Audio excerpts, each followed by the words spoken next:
Bismillahirrahmanirrahim. Assalamualaikum warahmatullahi wabarakatuh. Innal hamdalillah nahmaduhu wa nasta'inuhu wa nastahdihi wa nastaghfiruh wa nu'minu bihi wa natawakkalu alayhi wa na'udzu billahi min shururi anfusina wa sayyiati a'malina. Man yahdihillahu fala mudilla lahu wa man yudlil fala hadiya lahu. Asyhadu an la ilaha illallah wahdahu la syarika lahu wa ashhadu anna Muhammadan abduhu wa rasuluh. Allahumma salli ala Muhammad wa ala alihi wa ashabihi wa man tabi'ahum bi ihsanin ila yaumiddin. Qalu subhanaka la ilma lana illa ma 'allamtana innaka antal alimul hakim. Wa la hawla wa la quwwata illa billahil aliyyil azim. Ala Allah tawakkalna rabbana iftah bainana wa bain qaumina bil haqqi wa anta khairul fatihin. اللهم فقهنا في الدين وعلمنا التأويل واهدنا إلى سواء السبيل.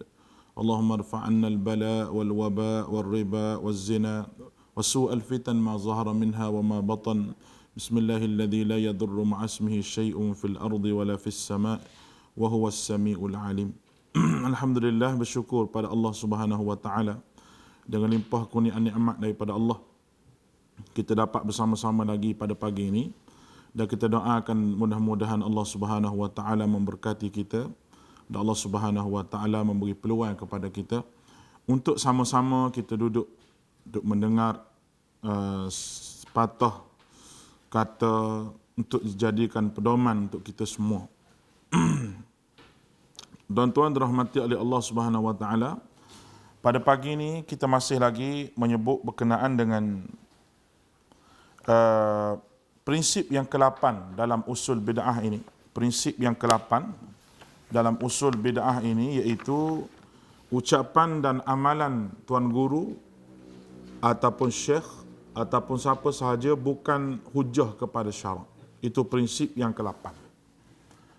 Jadi macam mana kita nak tengok prinsip ini dan memahami prinsip ini setelah kita bicarakan berkenaan dengan amalan para sahabat merupakan salah satu daripada sunnah dan kita telah datangkan dalil, dan sahabat bukannya buat syariat yang baru tetapi sahabat adalah memudahkan buat syariat tersebut. Sahabat bukannya reka satu syariat yang baru, tidak. Prinsip yang ke-8 pada hari ini itu ucapan dan amalan tuan guru bukan hujah pada syarak. Boleh tengok muka surat 29 bagi yang ada risalah ini. Menganggap perbuatan dan kata-kata syekh sebagai hujjah terhadap perkara-perkara yang telah sabit dalam ajaran Rasulullah sallallahu alaihi wasallam merupakan punca kebinasaan setengah golongan. Mereka mengamalkan suatu perkara bid'ah dan menganggap tidak mengapa mengerjakannya.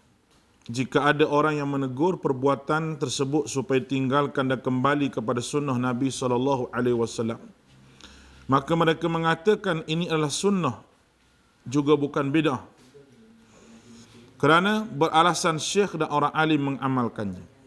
Seterusnya mereka akan mengatakan tidak mungkin orang alim menyalahi sunnah. Melakukan sesuatu yang makruh apatah lagi terlibat dengan perkara-perkara yang menyesatkan.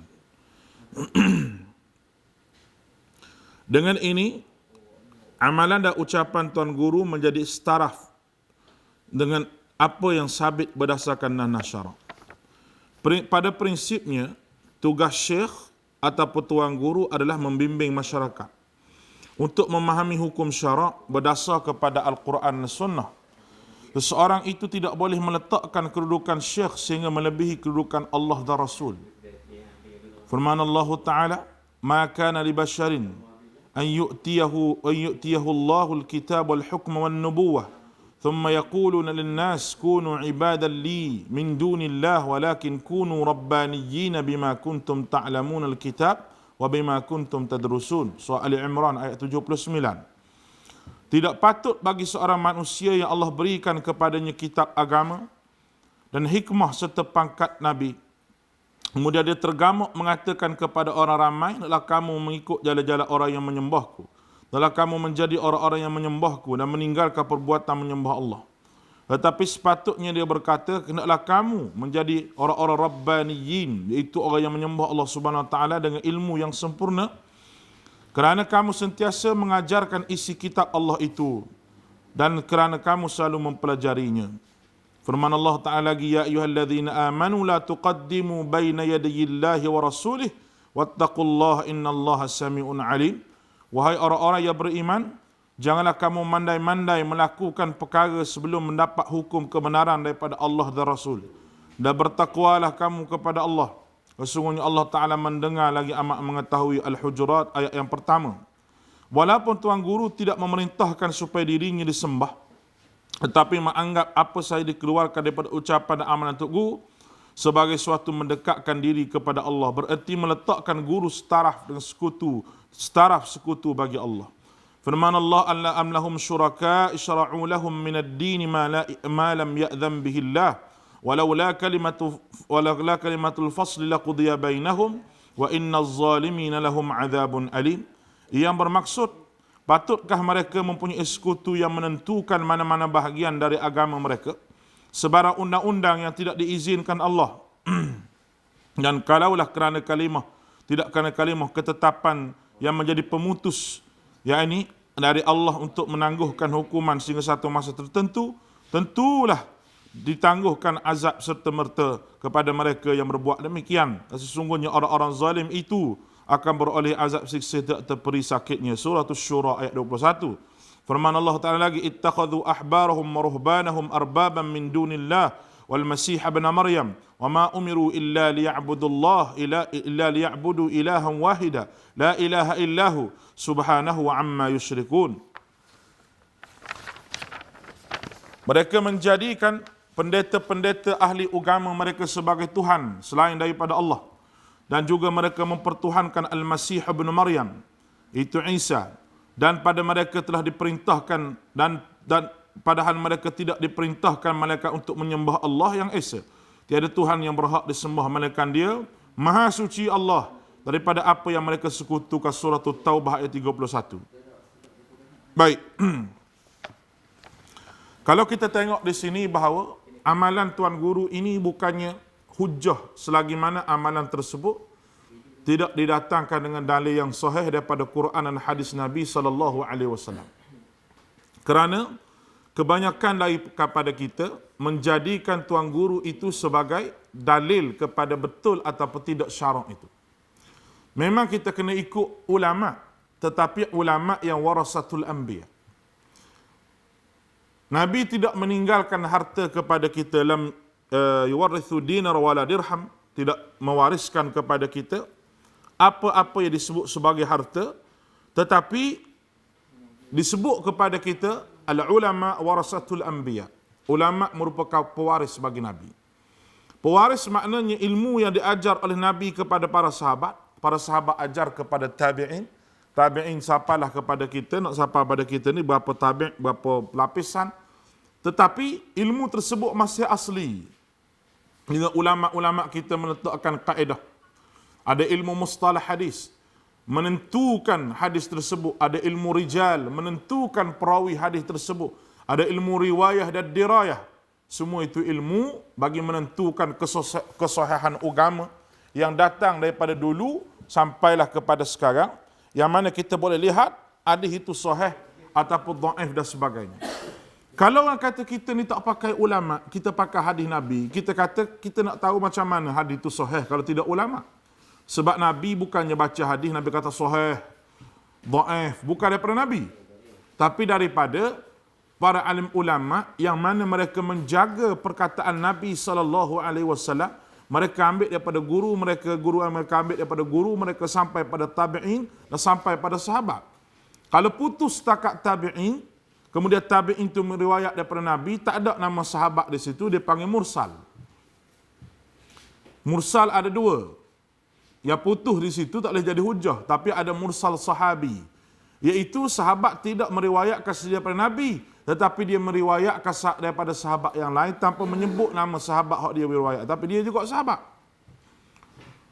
Hadis itu boleh diguna pakai adalah hujah sebab dia mursal sahabi. Ini adalah ilmu dalam mustalah hadis yang kita kena mengaji.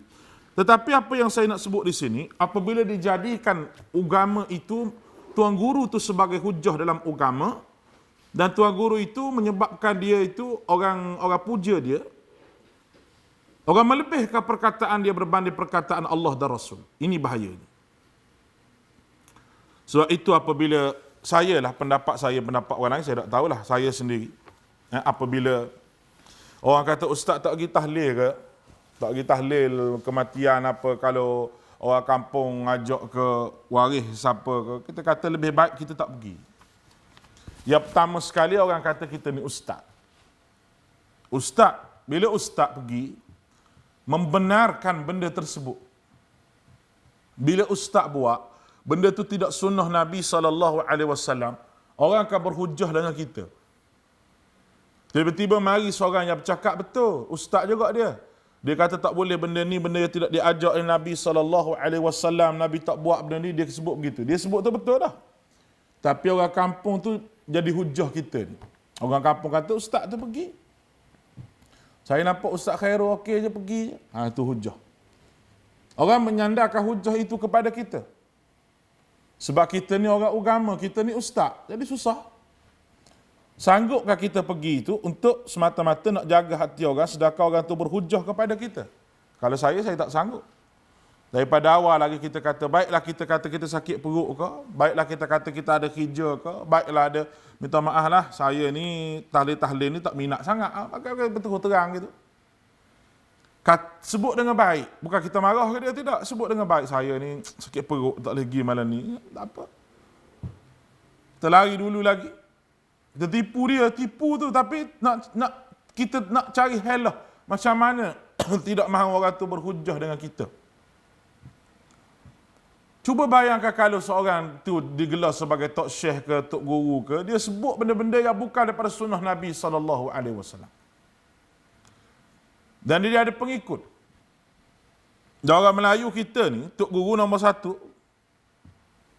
Tuan guru ni letak nombor 1. Kadang-kadang tuan guru sebut tu benda yang tidak ada nas pun dia ikut. Ada orang lain mari betulkan ni nas. Ada kata, takkan tok guru salah. Kita kena ingat bahawa bukan semua orang agama ni tahu. Dia boleh bercakap semua bidang. Tak. Ada benda yang dia tak tahu. Dan dia kena merujuk kepada orang yang lebih tahu. Dan orang yang lebih tahu tu sendiri, ada benda juga yang dia ragu-ragu, yang dia kena bincang dengan pendapat orang lain. Sebab itu tidak jadi fatwa kalau dia seorang, dia kena ramai. Dengar pendapat yang ramai macam mana. Setelah pendapat dia begini, tapi pendapat orang lain macam mana. Dalam bab khilaf. Tapi dalam bab bid'ah, semua orang tahu benda-benda bid'ah ini. Benda yang mereka dalam agama ini. Dan semua orang boleh sebut bahawa mereka benda-benda yang berbentuk tulisan. Contohnya ada seorang ustaz daripada Indonesia tu kan. Dia buat mari kitab Mufti Mesir lah apalah. Itu pendapat ulama'. Kalau pendapat berkenaan dengan malam 10 Sya'ban, dia buat mari kitab tu. Seorang mufti Mesir. Dan bila kita dengar mufti Mesir lah apa, kita pun kata, takkan mufti tak tahu. Itu bukan hujah, tuan-tuan. Bukan hujah. Tidak ada nilainya perkataan seorang mufti ke, seorang syekh ke, tuan guru ke, ustaz ke, nilai perkataan dia tu, dia letakkan daripada hujah yang dia buat mari. Hujah yang dia buat marilah menentukan bernilai ataupun tidak perkataan dia itu. Orang Kelantan kata jadi rega ataupun tidak. Perkataan dia tu. Ada benda-benda yang tidak jadi rega, tidak jadi harga kita panggil. Tak jadi harga. Kenapa? Perkataan tersebut tidak didatangkan dengan nas yang betul. Dengan dalil yang tepat. Bagaimana telah disebut kemarin, dalil umum kelebihan nisfu Sya'ban tu ada dalil umum kelebihan. Dia buat mari dalil tu mengatakan bahawa dalil ni gini-begini. Dan seorang ustaz dalam Malaysia juga. Dia tak mau sebut nama lah, takut jadi masalah pula. Dia tulis buku menghurai kekhilafan, menghurai kekeliruan. Buku dia tu, bekas pensyarah daripada UIA. Banyak benda-benda yang dia sebut tu salah. Dengan mendatangkan dalil yang umum. Dan insya-Allah kami, Asatizah ni berusaha untuk menjawab buku dia tu. Khas kami nak jawab buku dia tu. Buku dalam bahasa Malaysia diedarkan nak jawab kekhilafan yang ada. Nak jawab khilaf apa? Dia buat mari dalil umum. Dia kata ada dalil, buat mari dalil umum. Dalil umum menentukan ibadah yang khusus. Tak boleh. Bukan kaedah dia, terkeluar daripada kaedah. Dalil yang umum, lepas tu mari buat apa selawat ke Nabi tak boleh ni, selawat ke Nabi ada dalil betul. Tapi cara berselawat itu disebut oleh Nabi SAW. Bapa berzikir, kenapa berzikir menari tak boleh? Ada dalil suruh berzikir, betul. Ada dalil suruh berzikir. Tapi kaedah zikir dan cara zikir itu mesti daripada Nabi SAW.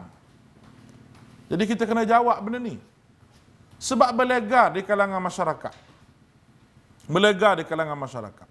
Apa yang dia tulis, apa yang dia sebut. Itu semua benda yang mengelirukan masyarakat. Dia kata kita yang bawa keliru masyarakat. Sebab amalan-amalan yang kita duk buat sebelum ni semuanya tak boleh.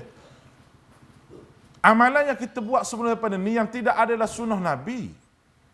Yang Nabi tidak sebut, yang tidak ada dalil. Tu kita tak boleh. Kita nak islahkan masyarakat supaya balik kepada sunnah Nabi SAW. Kerana kita tidak ada pilihan.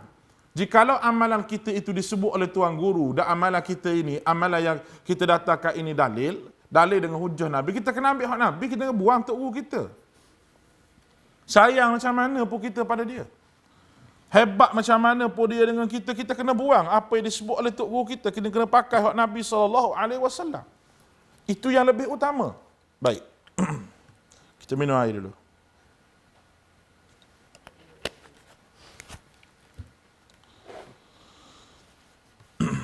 Bismillah.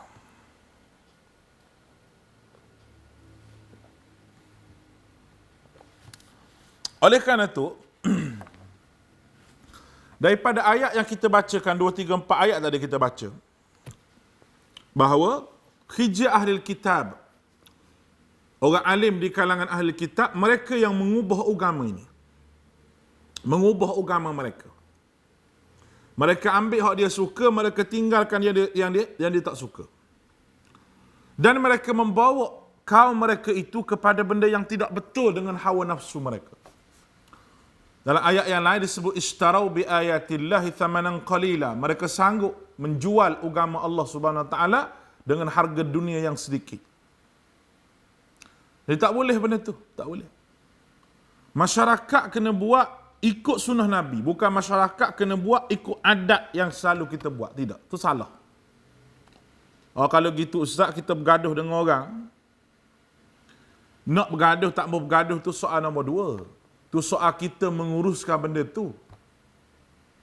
Kalau kita cuba memahamkan masyarakat sikit-sikit, insya-Allah kita tidak akan bergaduh. Sebab kata-kata Tok Guru ni bukan hujah. Tidak. Ada orang yang taksub dalam kata-kata Tuan Guru dia sehingga apa yang disebut tu betul. Betul. Dia hujah dia apa? Hujah dia Tok Guru, takkan dia tak tahu. Tak boleh, tu bukan hujah, bukan hujah. Dia Tok Guru bukan dia tak tahu tu tak boleh hujah. Kerana ada golongan ahli kitab yang tahu tapi buat juga. Ahli kitab ni bukan main-main, orang yang alim kitab. Kita nak kata juga, dia ahli kitab, takkan dia tak tahu. Memang dia tahu.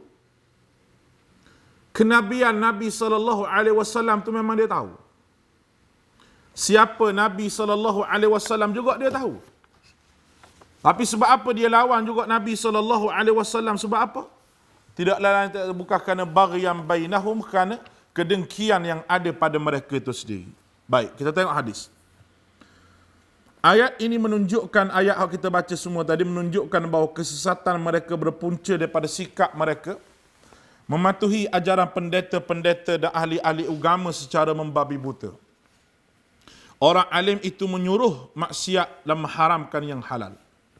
Satu hadis Nabi SAW an Adi bin Hatim qala ataitu Nabi SAW, riwayat daripada Adi bin Hatim katanya, saya datang menemui Rasulullah SAW dan di leher saya ada salib. Baginda bertanya, wahai Adi, buangkanlah berhala ini jauh daripada engkau.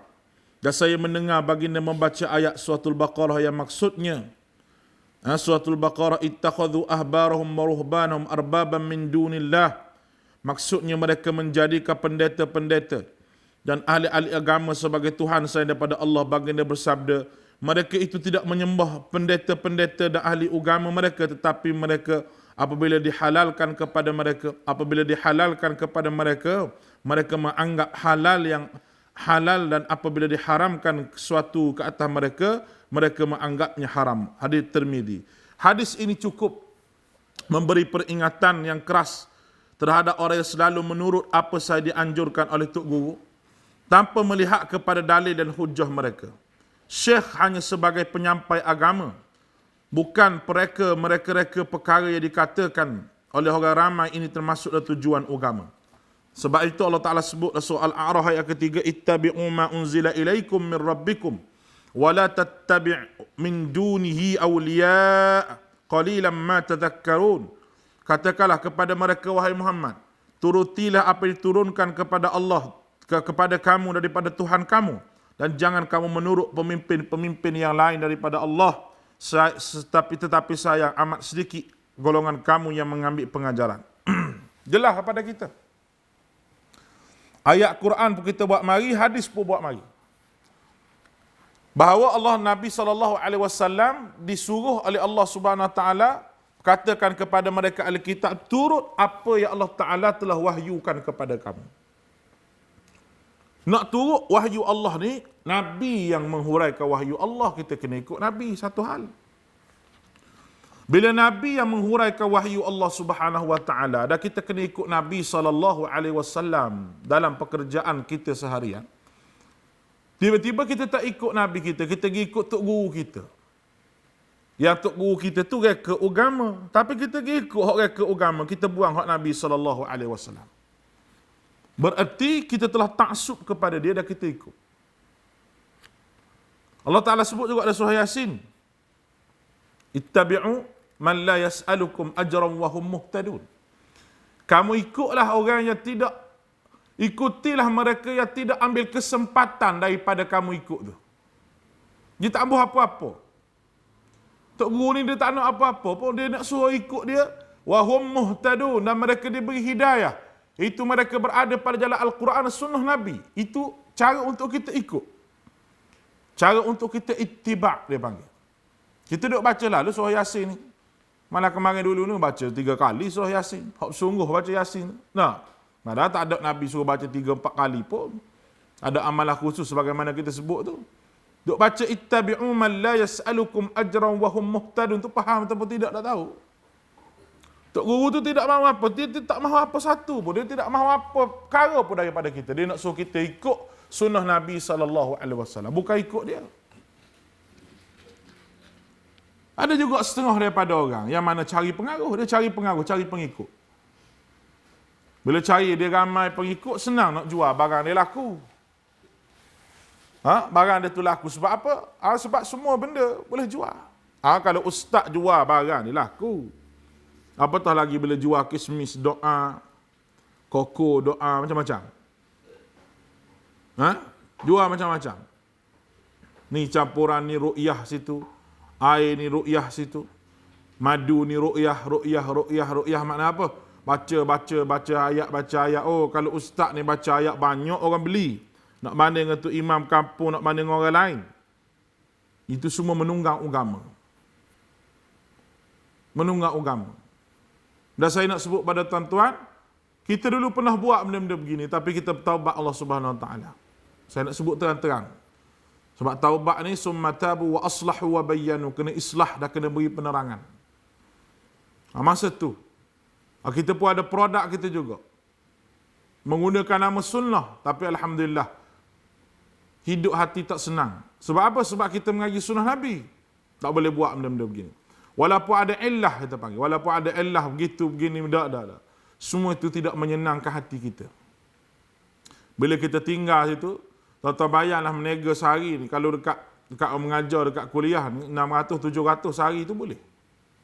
Nak apa lagi menega 600-700 sehari. Dah kalau masjid yang apa ni orang panggil yang belah-belah kampung apa tu, kalau kita pergi jual benda-benda madu, kita ru'yah ke apa kau, tu lagi sakan 1,000 lebih satu malam. Pernah dapat 1,200, 1,300. Tapi semua itu tidak menyenangkan hati dan perasaan kita. Tidak menyenangkan hati dan perasaan kita. Tidak senang. Lalu kita pun berhenti. Daripada menega tak tentu kalu ni. Sana ru'yah, situ baca, sini baca. Jangan. Nak menega je lah.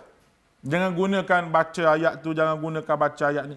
Tu saya sebut apa yang pernah berlaku terhadap diri saya sendirilah. Dan kita bertaubat dengan Allah Subhanahu Wa Taala dan kita tidak terlibat lagi dengan perkara-perkara tersebut kerana benda itu adalah benda yang tidak sepatutnya dilakukan. Apa ustaz buat masa tu? Memang manusia melalui jalan-jalan yang Allah Ta'ala atur di atas muka dunia ni.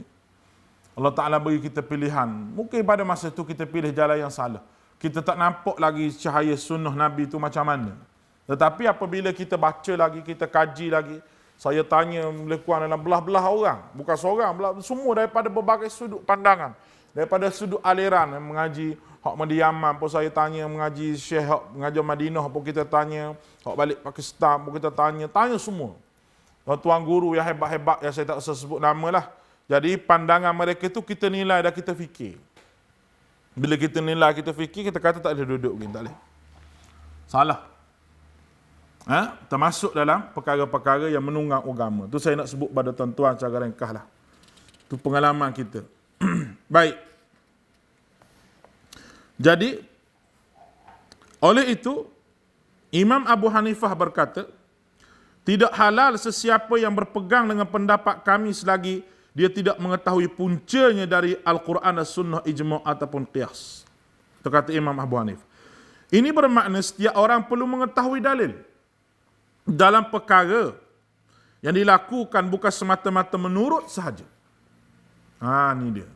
Setiap orang mesti tahu dalil dan bertanya dalil. Kalau tok guru kita buat ke tak syekh kita buat, kita tanya syekh ambil di mana ni? Dalil ni nak tahu juga dalilnya ambil di mana benda ni. Mesti kita nak tahu dalil tu ambil di mana. Mesti kita nak tahu dalil syekh sebut ni, dalil syekh ambil di mana. Kita nak tahu dalil. Takkan kita nak tahu saja tak tahu dalil, tak menasabah nak tahu dalilnya. Tapi orang Melayu ni disogok dengan perkataan sesungguhnya orang banyak tanya tu lemah iman dia, Tok Guru kata. Malah Tok Guru tak mau jawab. Kalau jawab, tak ada dalil. Dia kata, orang yang banyak tanya lemah iman, dia pun senyap. Tak tanya, takut iman tu lemah. Tu. Benda yang berlaku dalam masyarakat kita lah saya sebut tu. Sepatutnya benda tu kita kena tanya dalil dan kita kena tahu dalil. Sebab tu jangan solat saja, jangan sembahyang saja pok kita ni. Kena tahu sembahyang tu daripada Nabi sallallahu alaihi wasallam. Kena tahu sifat solat Nabi sallallahu alaihi wasallam. Ada seorang ustaz daripada Kedah tu dia ulas. Sedap juga mulut dia tu. Dia sebut benda tu lah. Dia kata mengajak kepada sifat solat Nabi, dia kata. Padahal benda dia buat tu bercanggah dengan ulama. Adakah patut kita ajak balik pada Quran dan Sunnah bercanggah dengan ulama? Awak nak pakai Quran Sunnah ke awak nak pakai ulama?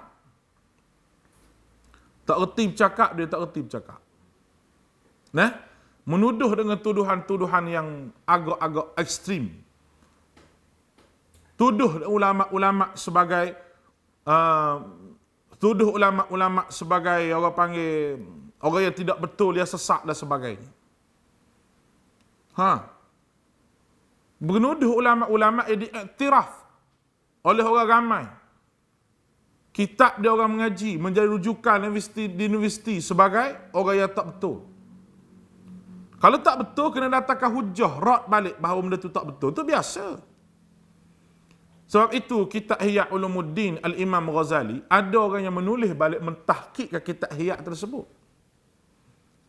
Tahqiq makna apa? Dia ambil kitab Ihya tu, dinilai balik. Penawar bagi hati, contoh kitab Penawar bagi hati, ada orang yang mentahqiqkan balik Dr. Abdul Basit. Kalau seorang daripada mentahqiqkan semula hadis ni macam mana kedudukan, itu benda yang biasa. Tapi sampai kita meletakkan ulama tu tak nak sentuh langsung. Sebab dia ulama tu adalah benda yang tidak betul sama sekali. Kita boleh kritik pendapat dia. Boleh kritik. Siapa je mesti ada orang yang rot dia. Orang setuju kan tak setuju. Oleh kerana itu, masyarakat tu sendiri perlu ajar kepada minta dalil. Bukan tanya Tok Guru mana dalil. Bukan tak percaya pada Tok Guru. Tapi dengar Tok Guru ni ambil dalil di mana. Kalau Bukhari, Muslim, Ibnu Majah ke di mana. Sebab tu penting untuk kita tahu hadis ni penting.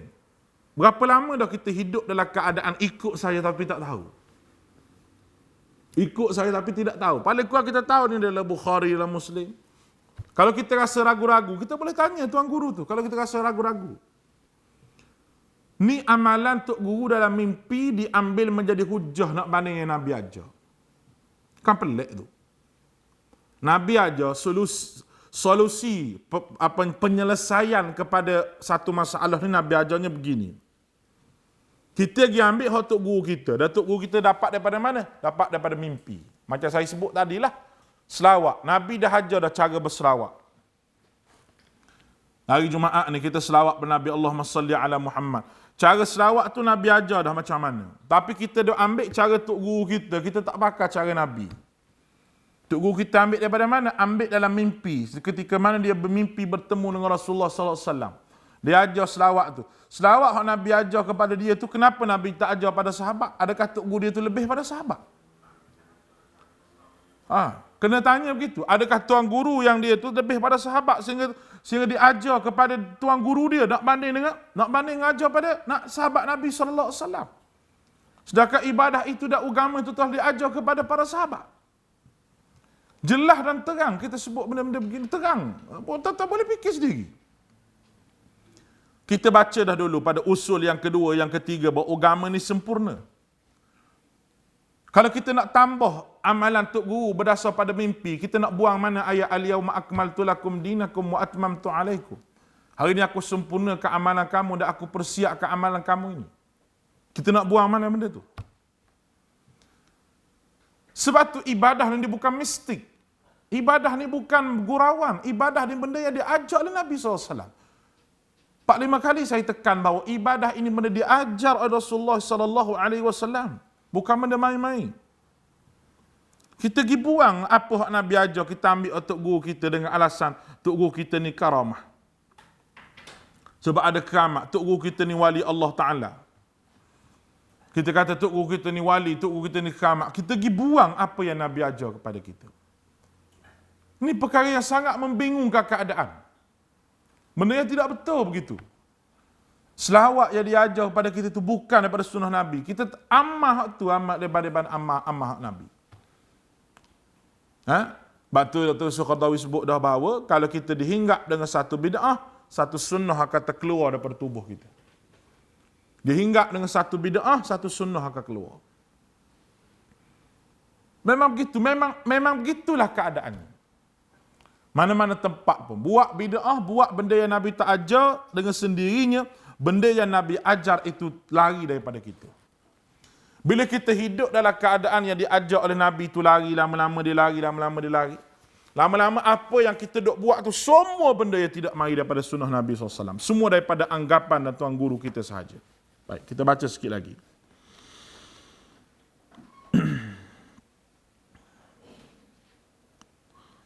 Diriwayatkan daripada Kathir bin Abdullah bin Amr bin Al-Auf. Al-Amr bin Al-Auf. Daripada ayahnya, daripada datuknya, bahawa Nabi SAW bersabda. Nabi kata, berwaspadalah terhadap tergelinciran orang berilmu dan tunggulah kembali dan tunggulah kembalinya kepada kebenaran. Di kalangan orang berilmu, di kalangan orang mempunyai ilmu ada juga tergelincir ataupun terkeliru dalam mengamalkan suatu perkara ataupun tersalah ketika menjelaskan urusan agama. Oleh kerana itulah kita berhati-hati dan jangan terburu-buru mengikut perbuatannya dan terus menerima bulat-bulat pendapatnya, tetapi tunggulah sehingga dia kembali kepada petunjuk Al-Quran dan Sunnah Nabi SAW. Justru dia kata, orang yang memahami urusan ilmu agama yang dianggap oleh masyarakat adalah berwaspada meliti perkataan dilakukan dalam urusan agama. Ini kerana kesilapan dilakukan membawa kepada kesilapan masyarakat awam sebagaimana kekeliruannya menyebabkan kekeliruan mereka. Disebabkan Rasulullah SAW bersabda memberi penegasan yang tegas an Thawban an Nabi SAW daripada Thawban daripada Nabi SAW, sebenarnya apa yang aku bimbang ialah imam-imam yang menyesatkan. Al-Imam hadis rawahu Tirmidzi wa Darimi.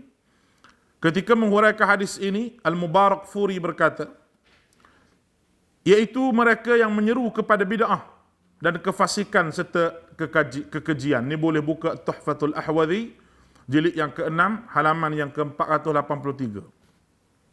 Hadis lagi daripada Ziyad bin Hudayr katanya, Umar berkata kepada saya, adakah engkau tahu apakah perkara meruntuhkan Islam? Beliau berkata, saya menjawab tidak. Dia berkata, Islam itu diruntuhkan oleh kegenciran alim ulama, perdebatan orang munafik tentang Al-Quran dan pemerintah yang sesat. Baik.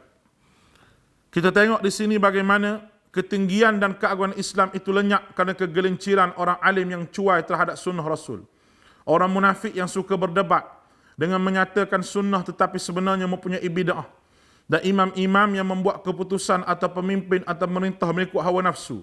Ketiga-tiga golongan ini memainkan peranan utama mewawarkan bid'ah, mengelirukan masyarakat tentang ajaran Islam yang sebenar. Masyarakat akan mudah menerima dan menganggap benar jika suatu fahaman dan amalan diperkenalkan orang-orang alim. Yang menyeleweng itu disokong oleh pemerintah yang jahil. Ahli bid'ah pula sentiasa berhujah dengan Al-Quran dan hadis tetapi dengan takwilan yang menyesatkan untuk membenarkan bid'ah dianjurkan oleh mereka. Hal ini juga dapat dilihat dengan jelas apabila bid'ah Maulid dianggap baik oleh pihak ulama dan tidak bertanggungjawab lantas kerajaan mengisytiharkan syuti umum pada Rabiul Awal.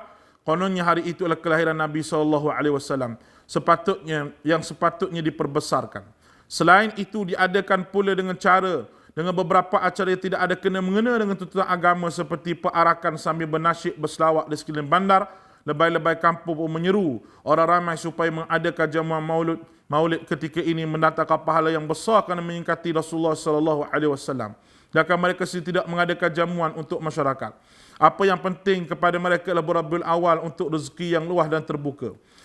Walhal amalan dan cara tidak pernah dianjurkan Nabi SAW, baik secara terang maupun secara isyarat. Walaupun sahabat mempunyai kecintaan yang tinggi dan kasih kepada baginda, namun tidak pernah menganggap sebagai elok dan mengadakan berbagai acara kepada baginda. Namun mereka tidak pernah menganggap elok dan mengadakan berbagai acara untuk menyambut kelahiran baginda, termasuk jamuan kesyukuran ataupun berpuasa secara khusus pada hari tersebut. Ini kerana sambutan sebegini merupakan sesuatu yang asing daripada ajaran Islam. Masyarakat yang keliru dan menurut apa sahaja diputuskan oleh pihak yang mereka percayai. Sepatutnya perkara ini perlu merujuk kepada Al-Quran dan As-Sunnah dan setiap apakah dipraktikkan oleh para sahabat. Ulama seharusnya membimbing masyarakat memahami sunnah, bukannya mempelopori bid'ah. Di sini letaknya peranan ulama akhirat dengan istilah ulama Rabbani seperti disebutkan dalam firman Allah surah Al-Imran ayat yang ke-79.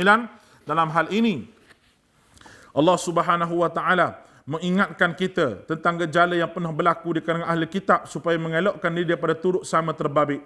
Ya ayyuhallazina amanu inna katsiran minal ahbari war ruhban la ya'kuluna amwalan nas bil batil wa yasudduna an sabilillah.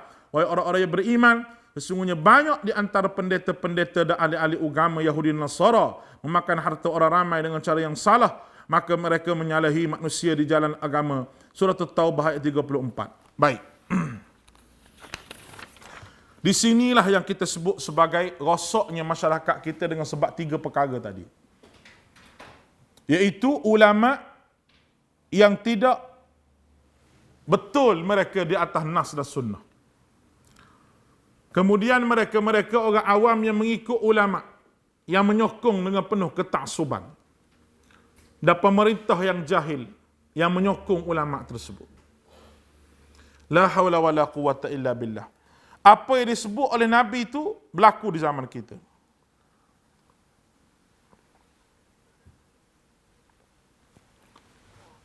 Berlaku di zaman kita. Bagaimana keluarnya satu isu, komen dalam Facebook tu lebih pada ulama lagi, puak-puak kita. Ulama diam, tak kata apa. Apatah lagi kalau ulama yang terlibat dengan politik. Takut penyokong. Lari daripada sokongan. Tak berani nak sebut. Tak berani nak jelaskan ini sunnah Nabi ni betul tak betul. Kerana takut kekurangan pengikut. Sebab politik ni perlu pada ikutan. Apa yang berlaku? Agama itu tidak dijaga, tapi kepentingan itu dijaga. Tambah pula pemimpin yang jahil agama, makalah berlakulah benda yang apa yang kita nampak di hadapan mata kita. Semakin hari semakin orang tidak mahu berpegang dengan sunnah Nabi SAW. Betul. Bagaimana perkara ini berlaku? Kenapa? Kerana itulah adat dan budaya kita. Kalau tidak ada orang yang cuba nak buang benda ni, kalau dia kata cubalah buang ustaz, benda-benda gini, memang payah. Saya tahu memang payah. Tapi sampai bila? Sampai bila kita nak duduk dalam keadaan yang tidak berlandaskan kepada Quran dan sunnah Nabi SAW ini? Sampai bila? Sahabat-sahabat Nabi SAW, mereka tidak mengira kepentingan mereka. Mereka kira kepentingan mengikut Nabi SAW. Imam Ahmad kena penjara dengan sebab pendapatnya tidak sama dengan pemerintah. Itu ulama. Pemerintah yang tidak betul. Ni tak kita pula yang support kerja buat pemerintah yang tidak betul. Saya tak kata pada siapa-siapa ni. Ulama pula buat kita kerja untuk buat satu program yang dinisbahkan program itu program agama. Lepas tu panggil tokoh daripada luar, cari padang mana-mana, bawa gendang, bawa apa, pergi duduk situ dan letak majlis itu sebagai majlis berselawat. Kerja siapa tu? Kerja orang agama juga. Yang ada ketah kerja dia. Kawan ni boleh berapa, kawan ni boleh berapa, kawan ni boleh berapa. Kerajaan, dia nak suruh buat benda begitu. Sebab apabila buat benda begitu, orang ramai mari.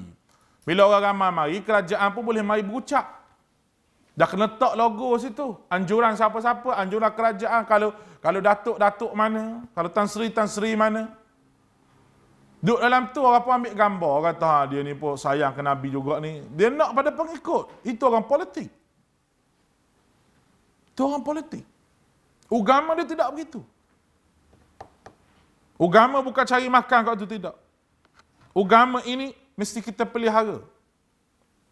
Walaupun susah dan payah kita nak sebut benda sunnah Nabi SAW, di saat semua manusia tidak mahu kepada sunnah Nabi SAW. Tapi kita kena berpegang dengan sunnah Nabi sehingga ke akhir ayat. Orang nak kata pada kita apa pun, katalah tak apa. Itu prinsip yang kita semua kena pegang, tuan-tuan rahmati oleh Allah. Tidak akan lapar kita duduk bersama dengan Nabi, tidak. Kalau lapar pun kita, orang tak beri makan pun pada kita sebab kita ikut sunnah Nabi SAW. Ingatlah bahawa Nabi SAW pernah ditahan makanan 2 tahun berlapar. Itu Nabi kita. Nabi bawa Islam ni sampai luka lutut Nabi, cabuk gigi garham Nabi.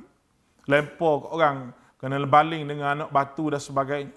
Kena tinggal tanah air daripada Mekah pergi ke Madinah, duduk Madinah. Wafat di Madinah. Siapa dia tak sayang tinggal tanah air? Orang sayang tinggal tanah air. Tetapi jiwa Nabi kita Muhammad SAW, pengorbanan untuk menegakkan syariat Allah Subhanahu wa taala. Nabi seorang pemimpin politik yang hebat. Sahabat pun begitu juga.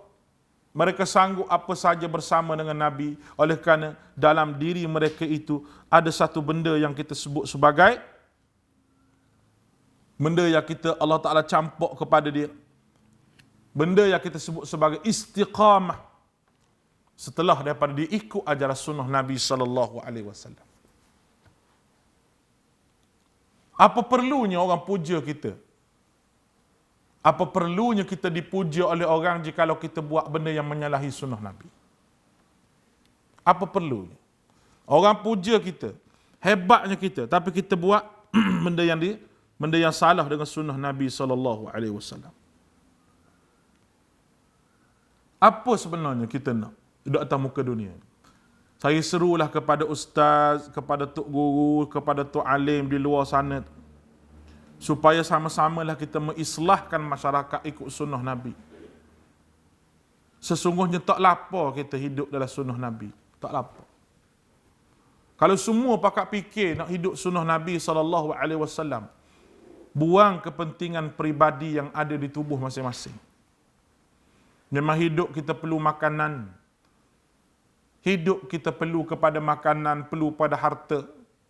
Tapi bukan dengan jalan agama untuk kita cari harta, tidak. Bukan dengan jalan agama. Dengan jalan yang lain untuk kita cari harta. Ketahuilah Allah Subhanahu wa taala bersedia untuk tolong kita jikalau kita tolong Allah Subhanahu wa taala. Bila lagi kita nak islahkan masyarakat? Kalau kita ikut saja masyarakat buat apa, kita tak ambil tahu, kita tak ambil peduli, kita takut nak sebut benda yang betul, sebenarnya kita telah tergelincir daripada syariat Nabi sallallahu alaihi wasallam. Jauh kita tergelincir daripada syariat Nabi. Oleh kerana itu saya seru pada orang-orang agama yang di luar sana, mari kita balik pada betul ajaran sunnah Nabi SAW. Kita tinggalkan perdebatan yang tidak ada kena-mengenanya. Kita tinggal perdebatan. Tak perlu berdebat, tak perlu. Tak perlu berkelahi, tak perlu. Cuma kita ajak supaya balik pada sunnah Nabi. Apa-apa ibadah yang kita nak buat, apa-apa yang kita nak sebut sebagai ibadah tu, kita kena kaji balik. Kena kaji balik. Kita takut Allah Ta'ala menghinakan kita dengan sebab kita tak ambil peduli dengan agama Allah Ta'ala. Agama ini bukan barang permainan. Tidak. Agama ini benda yang kita nak bawa sampai menghadap Allah Subhanahu Wa Ta'ala. Begitu sedih kita tengok orang yang mengaji di luar, mengaji balik, mengaji di luar. Tapi duk buat juga benda-benda yang macam orang kampung duk buat. Tak berani nak islahkan orang kampung. Support lagi apa yang orang kampung buat, sedangkan orang kampung tu tak tahu pun. Saya bersangka baik memang tak tahu. Seorang tak tahu sebab apa? Sebab orang agama tak berani nak beritahu benda tu benda tak betul dengan sunnah Nabi. Tapi kenapa juga kita duk buat? Kenapa juga kita ikut dengan dalil-dalil, dengan elah-elah yang tertentu? Kenapa? Buat balik kitab tu berguni-guni kadang-kadang. Penuh almari di rumah. Tapi nak sebut hak sunnah Nabi tu tak boleh sebut. Buat balik kitab tu rak penuh di rumah. Macam-macam rujukan. Kitab macam-macam beli. Tapi nak sebut benda betul tak boleh. Apa nak jadi pada masyarakat kita?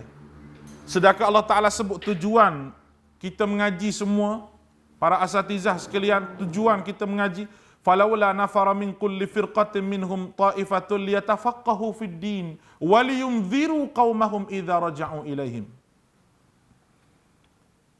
Apa dia maknanya? Kalau ada sekelompok golongan yang mana mereka ini semua tak pergi berperang, tapi ada sekelompok firqatin minhum ta'ifatul liyatafaqahu fid din. Mereka ini liyatafaqahu fid din. Liyatafaqahu fid din maknanya apa? Liyatafaqahu fid din. Dia memahami agama tu dengan sepenuhnya. Faqih dia panggil. Mengaji agama sampai pandai, sampai reti, kita kata nak balik nak buat apa? Waliyunziru qaumahum idza raja'u ilaihim. Balik liyunziru qaumahum. Inzar, apa makna tu?